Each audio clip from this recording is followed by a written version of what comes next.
Tak ada arti dari kesucian bulan suci Ramadan kecuali jika bulan tersebut dapat mensucikanmu dari dosa-dosa. Orang menyebut bulan suci Ramadan, ada juga yang menyebutnya bulan mulia. Bulan Ramadan adalah bulan mulia. Bu, tentu saja Ramadan bulan mulia. Tapi tak ada arti dari kemuliaannya Ramadan kecuali jika bulan tersebut dapat memuliakanmu. Bulan yang sangat tinggi nilainya di sisi Allah SWT, betul. Tapi tak ada arti dari tingginya kemuliaan bulan suci Ramadan, dari tingginya nilai Ramadan di sisi Allah, kecuali jika bulan tersebut mampu meninggikanmu, menaikkan derajatmu di sisi Allah Subhanahu wa taala. Tapi kalau ada orang bulan Ramadan dosanya tetap iya juga. Bulan Ramadan bukannya tambah ibadahnya, tambah banyak dosa-dosanya. Bulan Ramadan bukannya mendekat kepada Allah, malah tambah semakin jauh dari Allah Subhanahu wa taala. Maka bulan Ramadan baginya bukanlah membawa keberuntungan, malah justru membawa kepada kehancuran. Naudzubillah. Karena kata guru-guru saya, semua waktu ataupun tempat yang nilai ibadahnya berlipat ganda ketika dilakukan di waktu atau tempat tersebut, nilai dosa juga begitu. Misalnya, kamu kalau bohong di Haji Soleh, Jalan Haji Soleh, dosa. Tapi kalau kamu bohong di Mekah, dosanya lebih besar. Apalagi kalau kamu bohongnya di masjid. Apalagi kalau kamu bohongnya di Masjidil Haram. Kamu ngomongin orang di masjid apa nih? Baitul Ma'mur, Al-Ma'mur. Dosa. Dosanya lebih besar daripada kamu ngomongin orang di jalanan. Selain dosa juga takut ketabrak. Tapi ibu sekalian, jauh lebih besar lagi dosanya kalau kamu kerjain itu di Masjidil Haram. Semakin mulia tempat, semakin mulia waktu, maka pahala berlipat ganda, dosa juga berlipat ganda.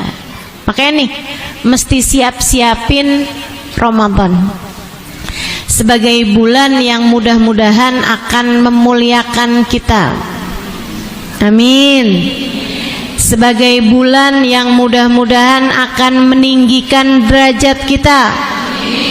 Sebagai bulan yang insya Allah dapat menjadikan kita mulia di sisi Allah Subhanahu wa taala. Amin ya rabbal alamin. Siap-siapin Ramadannya, siap-siapin Ramadannya. Ustaz, apa sih persiapan Ramadan selain makanan frozen?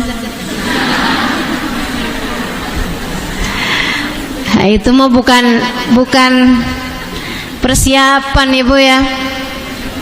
Ibu-ibu nih kadang-kadang kalau bicara persiapan Ramadan tuh kebanyakan makanan, apalagi tuh. Ada juga persiapan Ramadan, mukena. Iya sih. Tapi bukan itu yang utama. Persiapan Ramadan itu adalah apa yang kamu bawa di saat Ramadan. Apa dong? Hati. Ramadan itu bawa hati, Bu. Hati yang tunduk, hati yang pasrah, hati yang patuh kepada Allah Subhanahu wa taala. Hati hati yang malu, hati yang takut, hati yang cinta kepada Allah Subhanahu wa taala. Orang yang masuk Ramadan dengan rasa hati yang sesuai dengan apa yang Allah inginkan, ia adalah peraih Ramadan yang sesungguhnya. Datang kepada Ramadan, masuk kepada Ramadan dengan linangan air mata kepasrahan. Masuk pada bulan Ramadan dengan hati yang penuh tunduk pada Allah Subhanahu wa taala. Dengan hati yang merunduk, bahkan sebagian hamba-hamba mulia masuk ke dalam bulan suci Ramadan dengan hati mereka yang sujud pada Allah Subhanahu wa taala. Merekalah ahli Ramadan. Kalau kamu bicara tentang Ramadan dengan segala kemuliaannya, bukan hanya bicara tentang ibadah fisik belaka. Itu iya. Akan tetapi ibadah hati itu jauh lebih utama lagi. Makanya Bu, saya bulan suci Ramadan libur majelis, libur ketemu sama orang banyak. Kenapa gitu Ustazah? Karena kadang-kadang kita tuh kalau ketemu orang banyak, pikirannya juga jadi banyak. Betul? Yang ini wajib juga. Jadi habis lebaran berapa waktu kita akan kembali kajian, kan begitu ya? Maksudnya jadwal saya akan kembali ada lagi gitu, ketemu banyak orang lagi. Tapi di bulan suci Ramadan, harapannya mudah-mudahan sama halnya dengan ibu-ibu juga, nggak ketemu banyak orang, mudah-mudahan hatinya lebih mampu terjaga. Kan begitu ya Bu?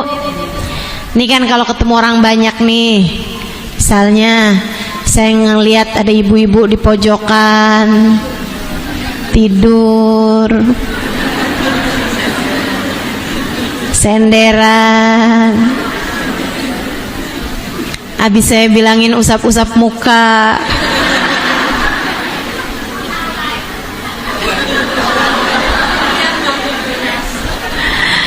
Masya Allah. Kadang-kadang ada yang lihat ibu-ibu gitu kan, sambilan dengerin saya, tapi matanya nanar kemana-mana. Saya kan jadi mikir lagi ngelamunin apa nih. Ada lagi yang matanya ngelihat saya tapi mulutnya kebuka lebar bener, masukin roti.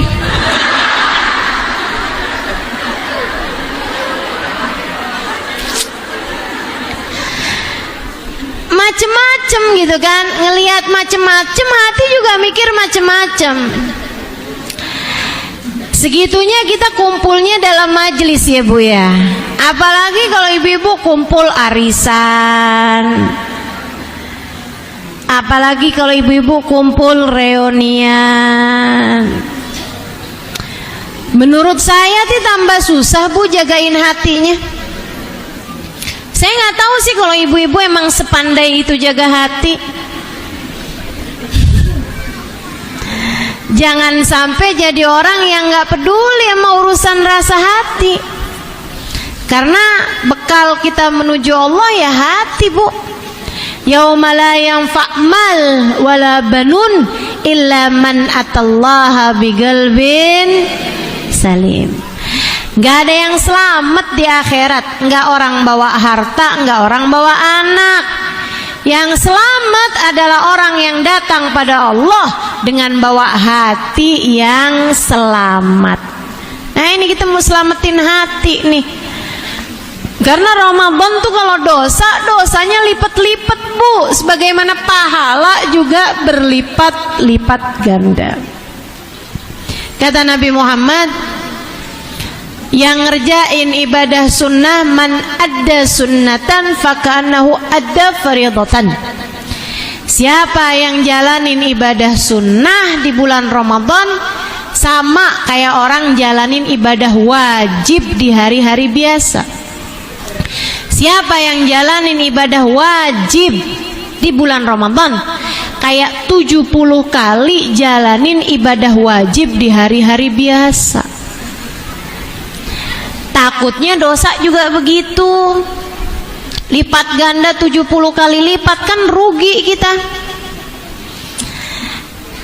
Karenanya di bulan Ramadan mendingan yang gak usah ketemu banyak orang, lebih baik kita gak usah ketemu, gak wajib ketemu banyak orang, gak usah dicari-cari gitu. Karenanya Bu, saya sih dari dulu kurang setuju sama acara buka bersama. Boleh kamu buka bersama, bagus, buka bersama dengan keluargamu, ya kan, sama suami, sama anak gitu, nggak apa-apa. Tapi kalau buka bersama temen SMA, buka bersama temen kuliah,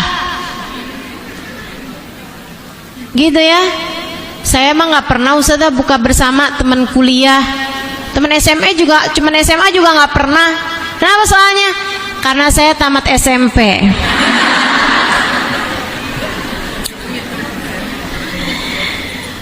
Bukan begitu maksud saya, tapi Bu, kita sendiri tahulah mana hal-hal yang kurang pandai bagi kita buat jagain hati. Yang saya tahu tuh kalau acara begituan diadain kayak pamer prestasi, pamer pencapaian atau pamer kekayaan, atau gibahin yang gak dateng. Betul gak? Coba diinget-inget. Jangankan begitu Bu, kadang buka bersama di antara orang sekomplek gitu aja udah rawan gosip, rawan ghibah. Udah deh, mending-mendingan kalau bulan puasa tuh mending dijagain aja puasanya. Karena katanya Nabi besar Muhammad, khamsun yuftirna shaim, 5 perkara bikin batal habis pahala puasamu. Nih Bu, kalau saya lihat-liatin pahala puasa nih kayak orang niup balon. Biar gampang Ibu bayanginnya, kayak orang niup balon. Dari pagi tuh Bu sampai ke maghrib, kamu tuh kayak lagi niup balon pahala puasa, tambah gede, tambah gede, tambah gede, tambah gede, sampai datang maghrib, tuh udah jadi gede, tinggal ikat, alhamdulillah, kan begitu. Tapi hati-hati, begitu kena jarum, apa yang terjadi? Pecah, meletus, balon hijau.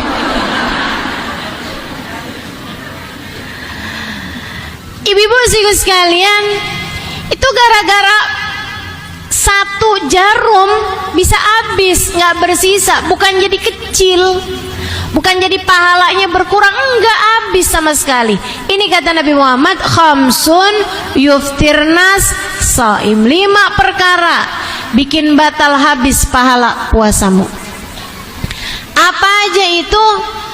Ghibah, ngomongin orang, namimah, ngadu domba, kadzib, bohong, al-yaminul fajirah, sumpah palsu, dan yang kelima an-nadhar bisyahwah, melihat dengan syahwat. Dan saya liatin kelima-limanya nih Bu nih, 4 diantaranya dari lisan, 1 dari mata, ya Bu ya, 4 dari mulut. Bohong dari mana Bu? Mulut, ngomongin orang. ngadu domba, sumpah palsu. Empat-empatnya mulut nih, cuma satu doang nih yang dari mata. Dan ini nih kelima-limanya nih mungkin terjadi ketika kamu bertemu dengan orang lain.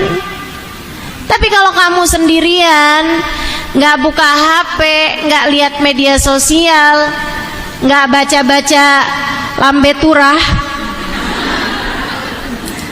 nggak baca-baca ghibah taimen ya Bu ya, nah, kamu nggak punya kemungkinan untuk melihat-lihat hal-hal yang seperti itu. Itu yang diharapkan terjadi ketika datang bulan suci Ramadan. Sayangi Ramadanmu, sayangi Ramadanmu. Belum lagi nih, kalau kamu buka bersama, apalagi ngadainnya di restoran, apalagi ngadainnya di mall. Ya Allah Bu, sholat maghribnya jadi berantakan. Iya, bukan hanya maghriban nih yang sering kali berantakan, akhirnya manjang terawihnya juga jadi berantakan. Saya nggak lagi bilang berarti Ustazah hukumnya haram ya, enggak, saya nggak lagi mengharamkan itu sih terserah apa yang kamu kerjain di dalamnya ya kan. Kalau sampai bikin kamu kelewat sholat maghribnya ya haram. Akan tetapi ibu-ibu saudariku sekalian yang saya muliakan, saya cuman lagi bilang sama kamu, sayangi Ramadan kamu itu. Katanya Imamul Haddad dalam kitabnya Nasaih Ad-Diniyah, jadikan, anggaplah, kata beliau, anggaplah 11 bulan dari Syawal sampai ke Sya'ban buat kamu. Allah minta 1 bulan Ramadan buat Allah. Anggap nih 11 Ramadan, 11 bulan. Bulan kan semua ada 12 nih. Anggap yang 11 buat kita dah. Nah kamu mau ngapain terserah kamu dah. Kamu mau makan tengah-tengah hari boleh, kamu mau apa boleh, kamu mau apa boleh. Tinggal Ramadan nih buat saya, kata Allah. Boleh nggak Ramadannya buat Allah? Boleh dong. Hamba-hamba tercinta di sisi Allah bukan cuma Ramadan, sepanjang tahun semuanya buat Allah Subhanahu wa taala. Tapi anggap kita nih yang lagi pada belajaran nih, belajaran ibadah, belajaran taat, belajaran merunduk, belajaran untuk jadi hamba yang solehah. Anggap 11 bulan buat kita, buat urusan dunia ini apa segala macem. Yang 1 bulan Ramadan biarkan jadi bulan khusus antara kita dengan Allah Subhanahu wa ta'ala. Ayo Bu, kita bikin kegiatan sendiri aja. Ngajinya nggak ada, iya, tapi kan kita masih bisa kerjain kegiatan-kegiatan kita sendiri nih. Bisa rapiin Quran, Ibu ya, rapiin di raknya Ustazah. Bukan. Maksud saya Quran di dirimu itu loh dirapikan. Tiap hari 3 juz misalnya. Itu mah kecil Bu, 3 juz Bu. Apalagi ibu-ibu nih saya liatin banyak udah lancar baca Qurannya. Quran tuh kalau lancar tuh 1 juz tuh gak nyampe setengah jam. Kalau lancar. Kan saya bilang kalau lancar. Anggaplah ibu-ibu nggak seberapa lancar Qurannya, anggaplah 1 Quran 1 juz berarti berapa Bu? 3 jam. 1 Quran 1 juz 1 jam. Berarti kalau 3 juz Al-Quran 3 jam. Kalau 3 jam berarti kamu masih punya 21 jam sisanya. Masih banyak tuh sisanya tuh. Kurang? Enggak kurang dong, lebih. Iya kan? Ibu-ibu, saya pernah tinggal di Tarim, Hadramaut, Yaman. Orang-orangnya Bu, tarawihnya panjang. Ada kegiatan-kegiatan yang lain, masih ada majelis taklim, masih ada baca kitab di pondok pesantren kami di Darul Zahra dan Darul Mustafa itu ya. Segitunya saya masih ketemu teman-teman yang kalau datang bulan suci Ramadan tiap 3 hari hatam Quran. Ada yang tiap 2 hari hatam Quran. Masya Allah, Masya Allah. Tuh gimana tuh bisa kayak begitu? Mereka tidak menyisakan waktu luang selain dipakai buat baca Quran. Jadi itu baca Quran di mana-mana aja, di tangga baca Quran, di kamar baca Quran, di musola baca Quran, gitu ya. Yang nggak ada kalau bulan suci Ramadan orang ngobrol, nggak ada tuh. Nggak ketemu saya. Teman-teman pada ngobrol ina itu segala macem, tukeran resep.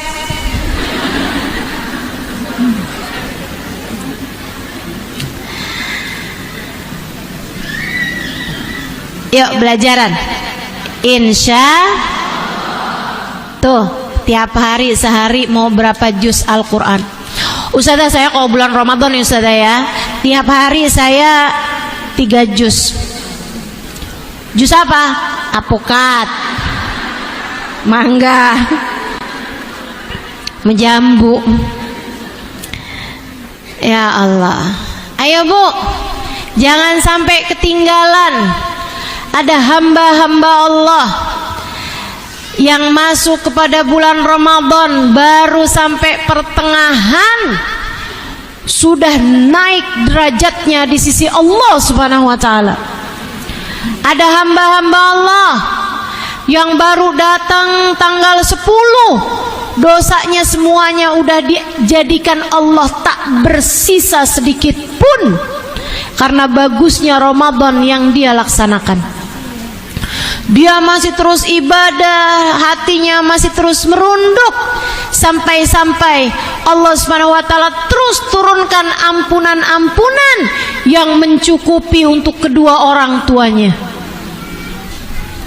Ada hamba-hamba tercinta Allah gak keluar dari bulan suci Ramadan kecuali setelah nama mereka naik terus dari yang asalnya namanya ada di dalam neraka, naik hingga mencapai surga Allah Subhanahu wa taala. Bahkan terus naik sampai namanya ada dalam deretan orang-orang yang berada di barisan terdepan, yang akan ada di belakang Nabi besar Muhammad sallallahu alaihi wasallam. Nih waktunya nih Bu, nih Ramadan, waktunya buat kita. Ya Ustazah saya mah sederhana aja dah ibadahnya. Kayaknya kalau mau soleha amat gimana gitu Ustazah. Kayak rada aneh, kayak gak kenal saya sama diri saya sendiri kalau terlalu soleha. Bu, ibu jangan salah. Ibu jangan mikir Ramadan mah buat wali-wali tuh Ustazah. Ramadan mah buat ulama-ulama tuh, yang ibadahnya hebat-hebat tuh para ulama-ulama. Bu, kalau buat para ulama, kalau buat hamba-hamba Allah yang tercinta, para wali-walinya Allah nggak pakai nunggu Ramadan. Tiap hari mereka juga udah kayak bulan Ramadan. Ibu-ibu sekaligus sekalian, tiap hari-hari mereka juga udah kayak bulan Ramadan, Bu. Saya banyak bertemu dengan orang-orang yang gak bulan Ramadan aja penuh waktunya dengan zikir, penuh waktunya dengan ibadah. Saya ketemu Hubabah kita, Hubabah Nur, mungkin ibu-ibu juga banyak pernah jumpa sama beliau, yang alhamdulillah kita doakan mudah-mudahan tiap tahun bisa datang ke negeri kita tercinta ini. Ibu-ibu sekaligus sekalian yang saya muliakan, tuh waktunya Bu mubarmaj. Waktunya itu semuanya tertata dengan ibadah kepada Allah Subhanahu wa taala. Di mobil enggak berhenti la ilaha illallah, la ilaha illallah, la ilaha illallah, la ilaha illallah. Yuk baca ratib. Udah baca ratib tuh Bu, la ilaha illallahnya yang biasanya 40 kali. Dulu tuh masih 40 kali saya liatin, lama-lama naik jadi 100. Lama-lama naik jadi 1000. Sekarang tuh Bapak kalau baca ratib la ilaha illallahnya 1000. Ya ampun, luar biasa bener hamba-hamba tercinta di sisi Allah ini.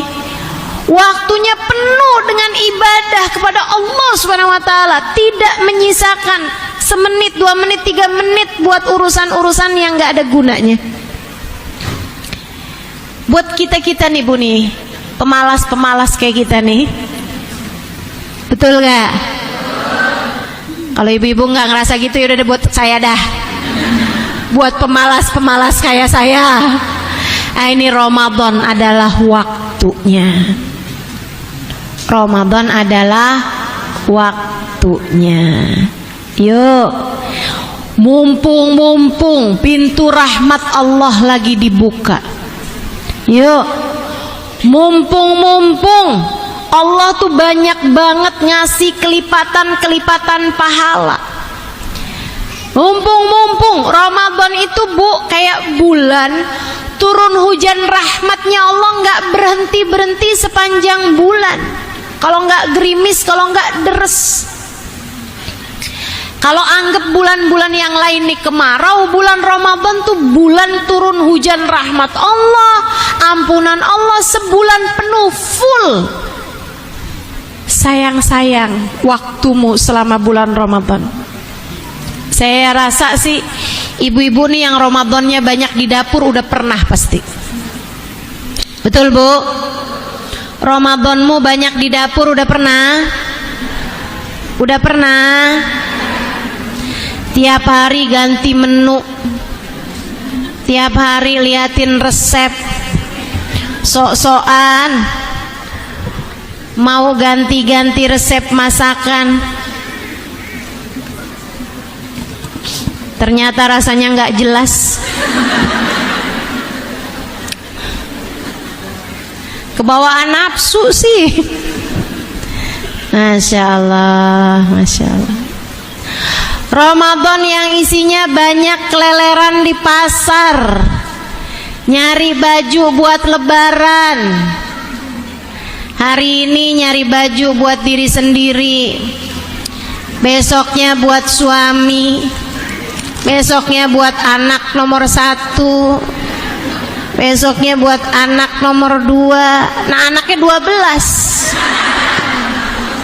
Apa enggak habis Ramadannya atu-atu. Udah kebeli semuanya baru inget belum jilbab. Tiap hari ngiter-ngiter pasar Tanah Abang. Ada tuh yang begitu. Ada.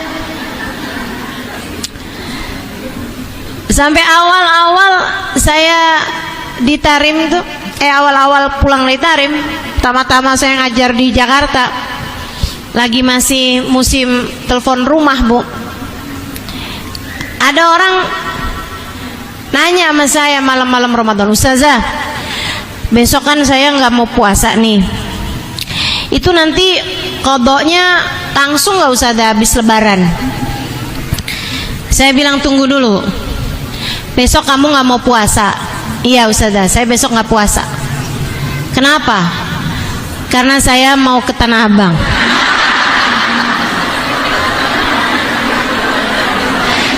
Bu maaf ya, sampai sekarang saya nggak tahu tuh siapa yang nanya waktu itu sama saya. Telepon rumah kan kita nggak tahu juga gitu kan.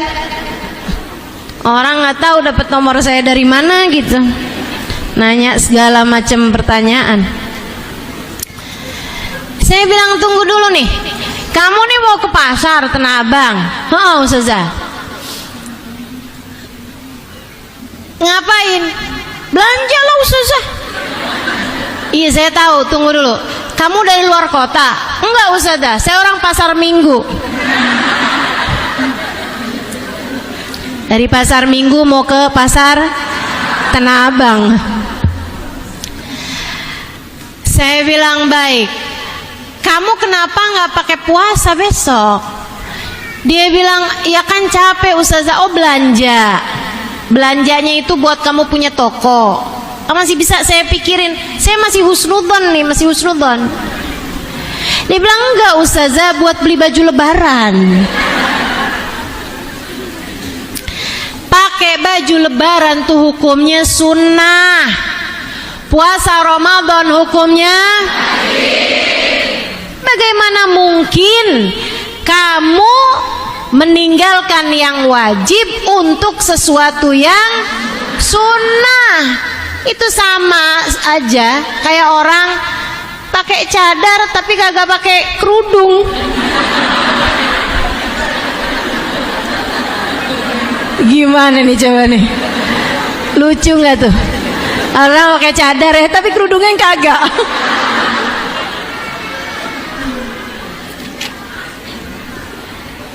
Dada aja. Jadi ibu-ibu sekalian, Ramadanmu tuh sayangin, jagain. Karena Bu, ini Ramadan ini aja kita belum tentu nyampe loh. Belum tentu nyampe. Ada banyak orang yang mikir dia bakalan nyampe ke Ramadan ini, ternyata meninggal dunia di hari-hari sebelum Ramadan ini. Kita bisa juga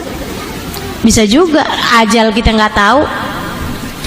Tapi andai umur kita sampai ketemu bulan suci Ramadan ini, kita nggak tahu apakah umur kita nyampe ke bulan Ramadan tahun depan. Siapa tahu ini adalah Ramadan terakhir dalam kehidupan kita. Kalau nggak kita yang benerin Ramadan kita sendiri, siapa lagi?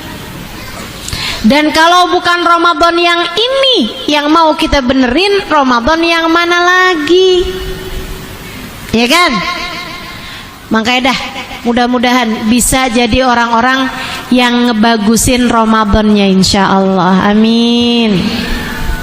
Apa aja sih yang mesti dibagusin? Satu, puasanya. Ibu, gimana caranya ngebagusin puasa? Bukan dilamain waktu puasanya. Saya ini kan orangnya solehah ya. Jadi saya sahurnya maunya jam 12 dah. Nanti saya buka puasanya jam 8 dah. Nggak gitu caranya. Kata Nabi Muhammad, mazala ummati bi khair ma'ajjalul futur wa akharus sahur. Umatku akan selalu berada dalam kebaikan selagi mereka mengawalkan buka, mensegerakan berbuka, dan mengakhirkan sahur.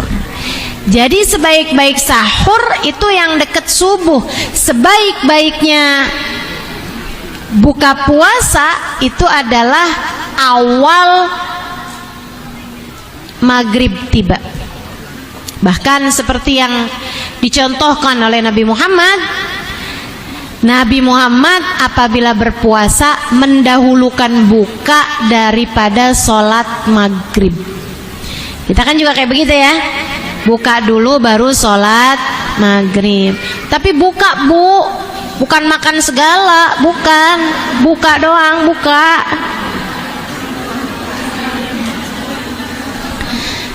Kan disuruhnya buka puasa, ya udah buka puasa gitu. Orang kayak disuruh tolong dong bukain pintu, ya udah ngebuka aja gitu Bu. Bukan malah masuk, mondar mandir, keliling-keliling, ampe balik lagi, kan nggak gitu. Buka doang, sekedar membatalkan puasa. Ibu-ibu sekalian, jadi nih ya Bu ya, kita bagusin puasanya bukan dengan cara mengakhirkan buka ataupun mengawalkan sahur, melainkan dengan membagusi puasanya bukan hanya berpuasa dari makan, minum, dan hubungan intim, melainkan memuasakan seluruh anggota tubuh dari segala perbuatan dosa. Itu puasanya baru bagus.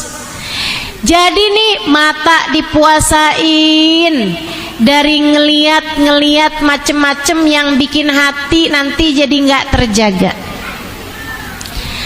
Telinganya dipuasain dari ngedengerin macem-macem yang bikin hati jadi nggak terjaga. Jadi kalau siang-siang temen telepon, lo tahu nggak kabarnya sih? Itu kan udah kelihatan, kedengarannya itu kan udah kayak mau ngajakin gibah, ya kan? Kalau udah kayak gitu bilang, aduh maaf deh kita kan lagi puasa ya, saya tutup dulu ya, saya mau ini nih, mau nyiapin inian nih, makanan misal gitu, atau apalah alasanmu, saya lagi beres-beres nih, saya lagi nyapu-nyapu dan segala macem Bu, ya nggak pakai bohong tentu saja ya Bu ya, saya lagi sibuk nih. Sibuk apaan? Bernafas. Nah, bisa aja. Ibu-ibu sekalian saya muliakan, yang pasti dihindari tuh semua hal-hal yang bikin kita jadi nggak terjaga mata, nggak terjaga telinga, ataupun nggak terjaga lisan kita. Jangan gini, kamu ngajakin saya ngomongin orang ya, ntar ya pulang terawih. Kan puasanya udah selesai. Nggak gitu ya. Hindarin. Terutamanya lisan-lisan kita ini, jagain.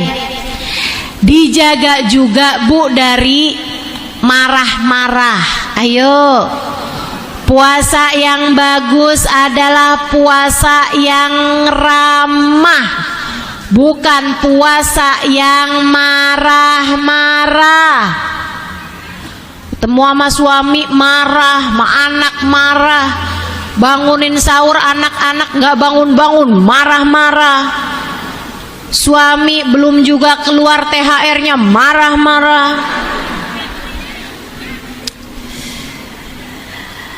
Katanya Nabi Muhammad, wa Ramadan syahrus sabr was sabr thawabuhul jannah. Ramadan itu bulannya sabar. Bu, ingat, Ramadan bulannya sabar. Ingat, Ramadan bulannya wasabr thawabuhul jannah, dan sabar pahalanya adalah surga. Jadi gitu, inget aja pesan Nabi. Kalau udah datang hal-hal yang bikin hati nggak sabar, ingetin pesan Nabi, Ramadan bulan sabar, Ramadan bulan sabar. Sabar balasannya surga, sabar balasannya surga. Gitu aja kamu ingat terus. Jangan diikutin marah-marahnya. Bu, abisnya Ustazah emang nggak bisa ngelawan setan ya Ustazah ya. Saya nih gimana sih Ustazah, walaupun bulan Ramadan tuh saya bisa marah-marah loh Ustazah, saya nggak bisa nahan godaan setan buat marah-marah. Bu, katanya setan, saya nggak ikut-ikut. Kamu kalau bulan Ramadan, setan tuh nggak ikut-ikut. Setan tuh pada lagi cuti. Ntar nih hari terakhir Sya'ban, Allah akan panggil semua setan-setan yang ada di atas muka bumi yang sedang bertugas. Semuanya sama Allah Subhanahu wa taala dicutikan, diberhentikan dari tugas selama bulan puasa, baru dikembalikan ke tugasnya pada bulan Syawal. Oh, bulan Ramadan nih semuanya pada cuti. Ntar kalau bulan Syawal, maka ibu-ibu kalau berhenti Ramadannya tuh, kalau datang bulan Syawalnya, ibu-ibu girang banget karena hore puasanya udah habis. Ibu sama nih kayak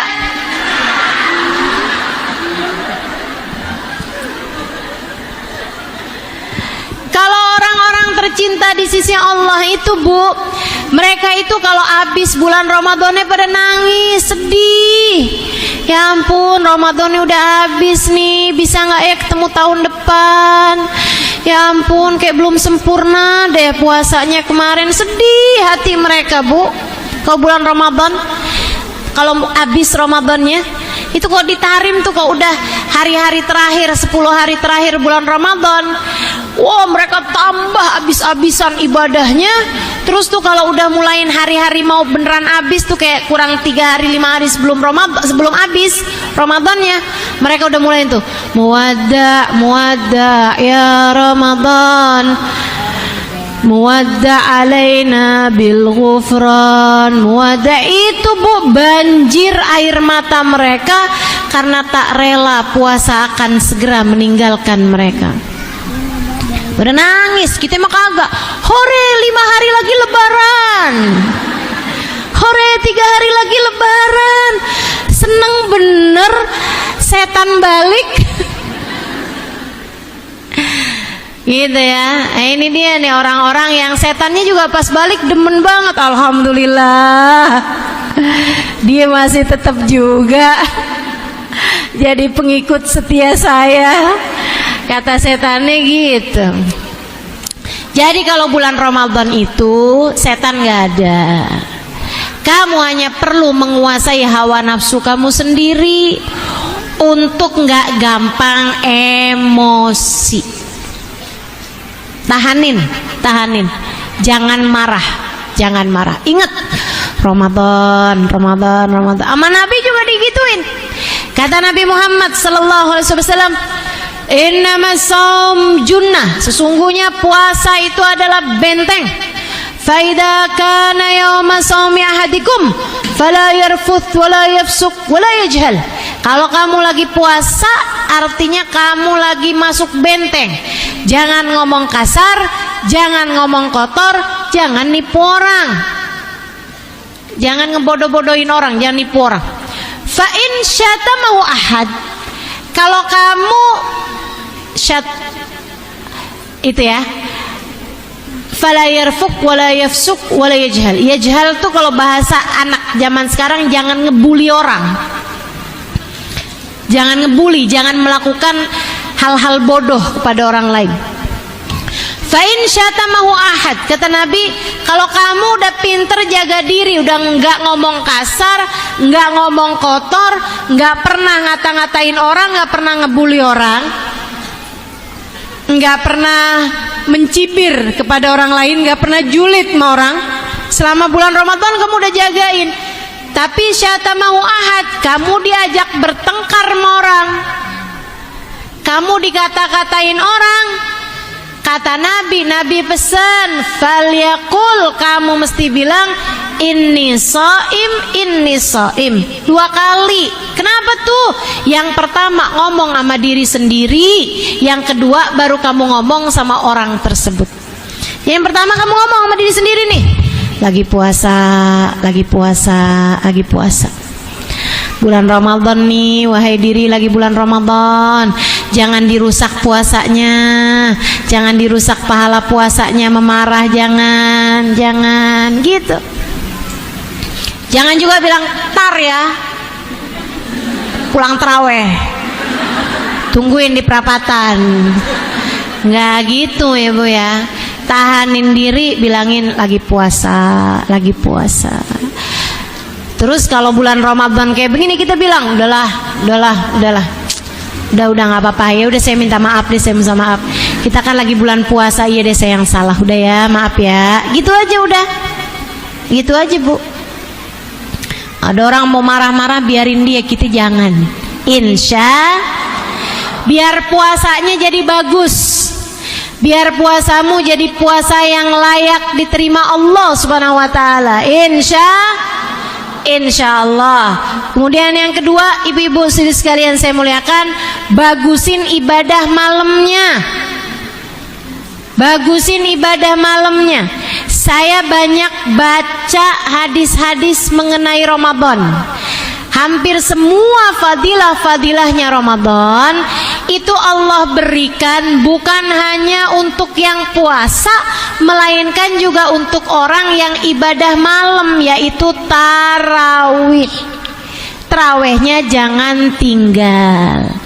Berapa rakaatnya tarawih Bu? 20. Tambah witirnya berapa? 3. Maksimalnya witir berapa?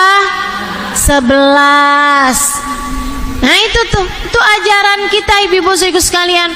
Ustazah katanya enggak, Ustazah katanya yang bener 8, Ustazah. Tahu dari mana kamu yang bener 8? Ya katanya itu tuh banyak. Saya curiga nih, jangan-jangan ibu-ibu nih ya, yang pada kejar nyari yang 8, urusannya males aja dah. Males, kemudian kepengen malesannya itu mendapatkan pembenaran dengan kayak, oh ada dalilnya nih, gitu. Jadi kamu dapat dalil untuk kemalasanmu itu. Jangan begitu. Dalilnya tarawih jelas kok Bu. Ibu ya, dalilnya taraweh Nabi Muhammad keluar di salah satu malam Ramadan, salah satu Ramadan terakhir dalam kehidupan beliau. Ramadan terakhir dalam hidup beliau, beliau keluar ke masjid untuk sholat isya. Habis selesai sholat isya, Nabi sholat lagi 2 rakaat salam, 2 rakaat salam, 2 rakaat salam, sampai 10 kali sholat. Berarti berapa? 20. Baca ayat yang sangat panjang sehingga Nabi salam dari setiap 2 rakaat. Makanya sholatnya disebut tarawih, likatrat rawahi, karena banyak istirahatnya. Karena Nabi setiap 2 rakaat salam, istirahat dulu, sholat lagi, istirahat dulu, sholat lagi, gitu Bu. Makanya nama sholatnya tarawih. Ibu-ibu sekalian, besok malamnya Nabi Muhammad sholat gitu lagi. Oh, sahabat pada seneng Bu, walaupun sholatnya panjang tapi seneng banget dengerin bacaan Al-Quran. Nabi bacanya dari ayat-ayat yang panjang-panjang, dari Al-Baqarah gitu ya Bu ya, panjang tuh, sahabat dengerin enak, seneng gitu. Ibu-ibu sekalian, sampai malam ketiga Nabi sholat kayak gitu lagi, sahabat pada girang seneng. Malam keempat habis selesai sholat tarawih, sholat isya, Nabi Muhammad masuk dalam rumah, sahabat pada nungguin. Nih dalilnya tarawih nih Bu, banyak. Kok saya nggak dapet ya Ustaz? Ibu nyarinya di mana? Ada di kitab Ibanatul Ahkam, ada di kitab I'anatul Talibin, ada di kitab Baijuri, ada di kitab Bujairomi, ada di kitab Bushrol Karim, ada di kitab, banyak banget kitab-kitab. Asalkan kitab fikih kamu nyari dalilnya tarawih, dapat dalilnya tarawih. Di malam keempat para sahabat nungguin nih Nabi, mana dia nih nggak datang-datang. Sampai jam 9, sampai jam 10, akhirnya sahabat pada bubar satu, sampai ada yang pulangnya tuh baru jam 12, takut khawatir Nabi Muhammad keluar tar gak ada teman-temannya nih nemenin sholat. Yaudah deh saya tungguin aja sampai jam 12, sampai mau deket-deket sahur baru tuh pada bubar. Waktunya sholat subuh Nabi Muhammad baru keluar. Habisnya sahur mau sholat subuh, Nabi Muhammad baru masuk kan ke masjid. Di saat Nabi Muhammad masuk masjid tuh mukanya para sahabat yang emang udah datang lagi Bu ya buat sholat subuh, semuanya kayak penuh dengan pertanyaan gitu. Nabi Muhammad lihat muka mereka, kemudian Nabi Muhammad bilang, "Inni araftu madza fa'altumul barihah." Saya tahu apa yang kalian lakukan tadi malam. Maksudnya menunggu Nabi Muhammad keluar sholat tarawih. Wa ma mana'ani an akhruj illa khasyitu an yufrad alaina. Tidak ada yang menghalangkan saya untuk keluar sholat tarawih, melainkan kekhawatiran saya bahwa sholat tarawih ini akan difardukan untuk kita umatnya. Nabi takut sholat tarawih ini hukumnya jadi wajib. Kenapa Nabi Muhammad takut? Nabi Muhammad khawatir umatnya merasa berat. Siapa yang merasa berat? Nabi Bu nggak khawatirin para sahabat. Nabi tahu mereka mah diajakin sholat tarawih dari mulai awal malam sampai mau subuh juga mereka kerjain. Nabi tahu. Yang Nabi Muhammad khawatirkan ya kita ini nih, yang kalau tarawih ngitungin rokaat mulu.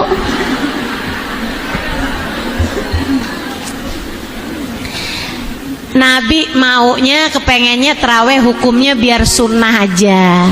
Kalau sunnah yang ngerjain dapat pahala, yang ninggalin enggak dapat dosa. Karena kan Nabi ngerti nih umatnya ada yang jadi sopir bis malam, ya kan? Nabi Muhammad tahu Umatnya ada yang kerja jadi masinis, ada yang kerja di kereta api, ada yang kerja di mana-mana tempat, ada yang jadi hansip, iya kan? Karenanya Nabi Muhammad tuh khawatir, kalau sholatnya hukumnya jadi wajib, ntar umat saya kalau ninggalin dosa. Mendingan biarin sunnah aja dah. Jadi yang ngerjain dapat pahalanya, kalau ninggal nggak dosa. Gitu. Itu dalilnya sholat taraweh. Makanya Bu, di sisa tarawehnya Nabi Muhammad kerjainnya di rumah. Demikian pula dengan tahun berikutnya, sampai ketika wafatnya Nabi Muhammad, di masanya Sayyidina Abu Bakar, orang juga tetap ngerjain sholat taraweh di rumah mereka masing-masing.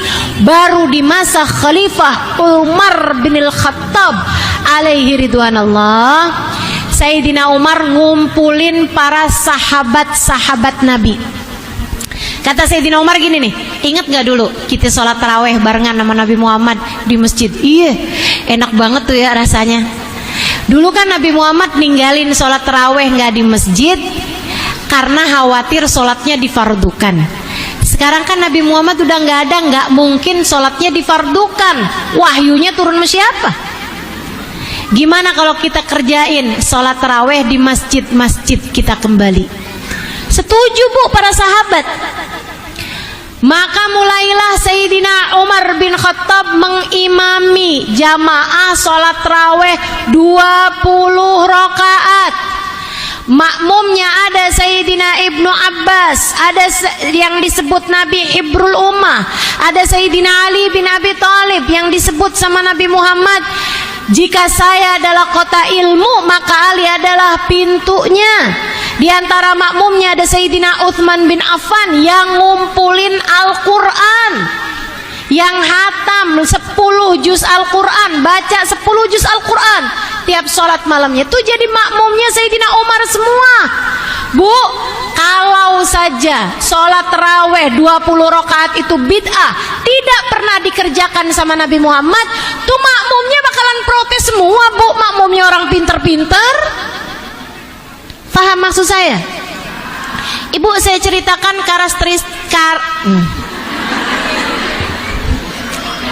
saya emang gak bisa dah Bu, suruh ngomong yang rada-rada kerenan dikit. Belajar bahasa Indonesianya cuman PSD. Tapi tenang, saya belajar bahasa Arabnya lama. Cuman kalau saya ngomong pakai bahasa Arab kan ibu-ibu kagak ngerti. Saya juga udah lupa. Ibu-ibu sekalian, nah ini wataknya sahabat, karakteristiknya sahabat itu Bu ya. Pernah mereka tuh didatangkan buah semangka. Dia bilang, yuk nih kita makan nih buah. Buah semangka itu Bu bukan buah yang banyak di Arab, bukan. Malah banyakan melon. Kayak melon tuh, nah itu lebih banyak daripada buah semangka. Akhirnya para sahabat begitu ngelihatnya, nggak pernah nih, saya nggak pernah lihat Nabi Muhammad makan buah semangka ini. Semuanya pergi Bu, nggak mau makan. Hanya karena mereka nggak pernah lihat Nabi Muhammad makan. Ada satu sahabat bilang gini, oh enggak, saya pernah lihat Nabi Muhammad makan nih buah. Oh gitu, iya, yakin, pernah saya pernah lihat Nabi Muhammad makan tuh buah. Yaudah deh, ayo kalau gitu kita makan. Tapi Nabi waktu makannya gimana caranya nih? Potong-potong, habisnya dipotong-potong, dipegang gitu sama buahnya, atau disendokin, apa gimana nih cara makannya? Waduh, saya nggak tahu tuh. Waktu saya lihat Nabi Muhammad emang baru habis selesai makan buah semangka ini, tapi saya nggak tahu waktu makannya kayak gimana. Udah nggak ada, saya nggak mau, dah takut caranya nggak sama Nabi Muhammad. Makan semangka yang jelas-jelasan mubah, bukan ibadah mahdoh, bukan ibadah yang secara langsung kayak sholat ya Bu ya. Segitunya aja mereka nggak mau kalau caranya nggak sama Nabi Muhammad, apalagi sholat tarawih. Jadi kalau kita dengar riwayat Sayyidina Umar mengerjakan sholat tarawih, dan ini sahih riwayat nih Ibu, mengerjakan sholat tarawih berjamaah di masjid 20 rakaat, itu artinya adalah sholat tersebut dilakukan oleh baginda kita Nabi besar Muhammad. Nggak usah khawatir. Mudah-mudahan ibu nih tahun ini biar lengkap tarawehnya, jangan ditinggal. Jangan sampai jadi kayak sebagian orang tuh tarawehnya kayak kendang, depan sama belakang doang. Ya, jangan kayak katanya orang 10 malam pertama kebanyakan orang-orang di masjid, 10 malam yang berikutnya kebanyakan di pasar, 10 malam yang berikutnya kebanyakan di stasiun, di terminal, pada mau pulang kampung. 10 malam 10 hari yang berikutnya habis lebaran kebanyakan di Pegadaian. Duitnya habis pada gadai. Nah ini puasanya dibagusin, tarawehnya juga dibenerin, insya. Jangan tinggal, karena semua yang dijanjikan selama bulan Ramadan itu Allah SWT ngegabungin antara puasanya sama tarawehnya. Nabi Muhammad selalu mengatakan, man shoma Ramadan wa qamahu imanan wa ihtisaban ghufira lahu ma taqaddam min dzambi wa ma ta'akhkhar. Siapa yang puasa Ramadannya bagus ditambah dengan tarawehnya bagus, maka dia akan diampuni dosa-dosanya. Jadi pahala yang dijanjikan selalu ngegabungin antara puasa sama taraweh. Jangan tinggal taraweh, insya. Banyakin baca Al-Quran, insya. Kalau buka puasa segerakan sebelum sholat, tapi jangan sebelum azan. Jangan sebelum azan tuh, udah azan tuh, itu kan di Surabaya mah 15 menit sebelum kita ya. Nah itu ikutin azan daerah kita masing-masing. Kalau buka puasa bu, jangan minum dulu, makan kurma dulu. Ustazah kagak punya kurma, ya beli. Buat barang sunnah bu, ibu kalau punya rezeki tuh pakai buat nyari barang-barang sunnah, ibu ya. Beli kurma, ibu-ibu sekalian makan kurma. Buka puasa tuh bagus makan kurma, itu emang udah yang paling bagus bu. Nih ya, kenapa kurma? Saya kasih tahu. Ibu kalau makan kurma tuh, emang bu kalau kita buka puasa tuh hausnya lebih gede daripada laparnya, iya kan? Kepengennya tuh apalagi sekarang nih lagi musim panas kan, kepengennya tuh yang golok, wah udah gitu. Pengennya kan kayak gitu. Akan tetapi ibu ingat katanya Nabi Muhammad alaihissalam, berbukalah dengan kurma, berbukalah dengan kurma. Jadi begitu kedengaran adzan, Allahu Akbar, bismillahirrahmanirrahim, makan tuh kurma. Orang makan kurma kan meski dikunyah. Ibu, nggak ada kan di sini makan kurma glek. Kayak orang makan obat kan nggak ada ceritanya. Mesti dikunyah, ibu-ibu sekalian. Itu bu, itu ibu-ibu sekalian. Ibu namanya sayang sama badan. Kalau ibu buka puasa pakai kurma tuh, ibu ngerti caranya nyayangin badan. Ini anggota tubuhmu nih ya, terutamanya bagian pencernaan, dari mulai mulut, tenggorokan, sampai ke bawah, sampai ke usus sampai ke lambung dan seterusnya. Nih di sini nih ada usus 12 jari, ya bu ya. Ada usus besar, ada usus kecil, ada lambung, segala macamnya nih bu. Ada ginjal, ada jantung, ada semuanya ini. Ibu-ibu sekalian, waktu ibu-ibu puasa, bagian pencernaan ini kan berhenti. Ibarat pabrik nih bu, dia nih lagi berhenti, lagi istirahat. Kalau buka kembali bu, mesin aja pakai dipanasin. Kalau ibu-ibu langsung ngegas, itu kan cepet rusak bu mesinnya. Jadi itu kan mesti ada pemanasan. Caranya dengan kurma kamu kunyah. Itu kayak lagi ngebangunin pelan-pelan gitu. Air liur lagi dibangunin, pencernaan lagi dibangunin, tenggorokan lagi dibangunin. Siap-siap, siap-siap. Ayo, siap-siap gitu. Gigi bangun, gigi bangun, gigi. gitu ya. Air ludah, ayo sekarang waktunya mengalir kembali gitu. Ayo nih, mau kemudian kamu telan. Dia kayak lagi ngasih tahu gitu, usus siap-siap, usus ayo bangun, bangun, lambung bangun. Kayak gitu ceritanya. Ibu-ibu sekalian yang saya muliakan. Tapi begitu ibu, Allahu Akbar, Allahu Akbar.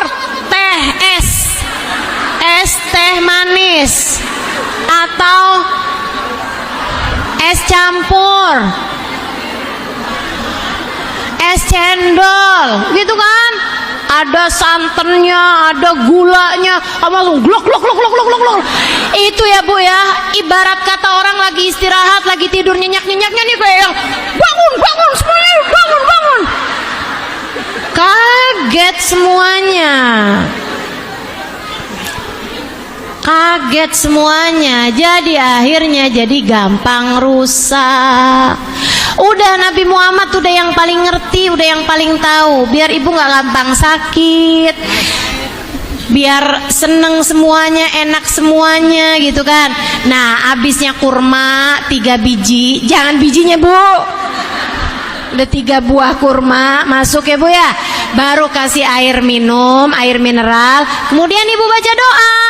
Allahumma laka sumtu wa bika amantu wa ala rizkika aftartu birahmatika ya arhamar rahimin. Dhahabat dhama wa abtallatil uruq wa dhabatal ajru insyaallah ta'ala. Allahumma ya azim ya azim ya azim ighfiridz dzambal adim fa innahu la yaghfirudz dzunub la yaghfirudz dzambal adim illa al azim. Itu doa-doanya tuh panjang bener Ustazah. Yang apa-apa kamu baca sambil lirik-lirik. Apa nih yang mau dimakan? Ibu-ibu sekalian, karena doa waktu itu tuh mustajab. Bahkan kami di sana di Yata Tarim, habis selesai baca doa yang itu, kami pun angkat tangan berdoa. Hajat-hajat itu liatin deh. Nih adik-adik nih yang waktunya umur udah datang tapi belum datang jodohnya. Ini kenapa emak-emak yang pada senyum? Janda begini nih. Itu ya, cobain. Waktunya buka puasa, abisnya kamu makan kurma, abisnya minum air, abis itu kamu doa yang tadi, abis itu kamu angkat tangan doa hajat kamu. Ya Allah, tahun depan kepengen dong selain berbuka dengan kurma, berdoa dengan yang manis di hadapan saya. Misalnya gitu, kamu doa gitu, doa minta jodoh saat itu, liatin. Asal kamu istiqomah selama bulan suci Ramadan. Apa aja deh yang jadi hajatmu, terutama kan hajat akhirat ya Bu ya. Tuh selain daripada itu juga hajat dunia. Ya Allah, biar saya tambah semakin sabar ya Allah, hati saya bersihin ya Allah. Semua deh, apa aja yang jadi hajatmu kamu minta saat itu. Buat ibu-ibu nih yang mungkin lagi ada utang, udah kesulitan bayarnya, apa segala, cobain. Waktu itu tuh ibu doa bener-bener, Allah gampangin saya lunasin utang ya Allah gitu. Nah coba tuh selama bulan puasa, selama waktunya buka puasa, sesudah kamu baca doa itu ibu-ibu jangan salah nih ya. Banyak banget yang pada salah nih, begitu dengar Allahu Akbar, Allahu Akbar, pegang kurma nih, Allahumma laka sumtu wa bika amantu wa ala rizkika aftartu birahmatika ya arhamar rahimin, baru dimakan kurmanya. Itu salah Bu, belum waktunya. Kenapa gitu Ustazah? Kan saya dari dulu taunya kayak gitu. Enggak, itu bertentangan sama artinya. Allahumma laka sumtu, ya Allah karenamu aku telah berpuasa. Nah ibu masih puasa, belum telah. Wa bika amantu, kepadamu aku beriman, wa ala rizkika aftartu, dengan rizkimu aku telah berbuka. Nah ibu baru dipegang, ibu belum buka, baru dipegang. Apalagi kalau ibu bacanya dhahabat dhama, telah hilang rasa haus, masih haus. Wabtallatil uruq, telah basah kerongkongan, masih kering. Wadzabatal ajru insyaallah ta'ala, semoga pahalanya telah ditetapkan Allah. Jadi itu doa dibaca sesudah ibu-ibu batal puasanya, maksudnya abisnya ibu makan kurmanya, minum airnya, baru ibu-ibu baca doanya. Begitu, jelas? Saran saya Bu, selama bulan puasa jangan kebanyakan makan, jangan kebanyakan tidur, jangan kebanyakan ngomong. Dikurangin 3 hal ini biar puasa kita menjadi puasa yang layak diterima oleh Allah Subhanahu wa ta'ala. Mudah-mudahan saya ucapkan selamat memasuki bulan suci Ramadan. Ibu ya, mudah-mudahan semua yang dijanjikan di bulan suci Ramadan bisa ibu-ibu terima semua insyaallah. Amin. Biar ampunannya dapet, Lailatul Qadarnya dapet. Oh ya, malam pertama Ramadan namanya malam Nadhrah. Malam Allah pandang hamba-hambanya dengan pandangan penuh cinta. Nanti malam pertama Ramadan ibu jangan lupa baca surat Al-Fatah. Inna fatahna laka fatham mubina, dibaca semuanya itu ya, cuman 2 lembar aja kok. Nah itu ibu baca, kalau bisa dalam sholat sunnah ba'diyah isya bagus, kalau enggak di luar sholat juga nggak apa-apa. Baca surat Al-Fatah ya Bu, seperti itu Nabi membuka Ramadannya. Nabi buka Ramadannya malam pertama baca surat Al-Fatah. Kemudian ibu-ibu sekalian, saya harapkan semoga semuanya bisa menjalani Ramadan dengan cara-cara yang paling indah insyaallah. Sebelum masuk bulan suci Ramadan, minta maaf sama suami, minta maaf sama orang tua bagi yang masih punya orang tua, minta maaf sama orang-orang di sekitar, biar masuk bulan Ramadan dengan membawa hati yang lebih layak untuk diijabah oleh Allah Subhanahu wa taala.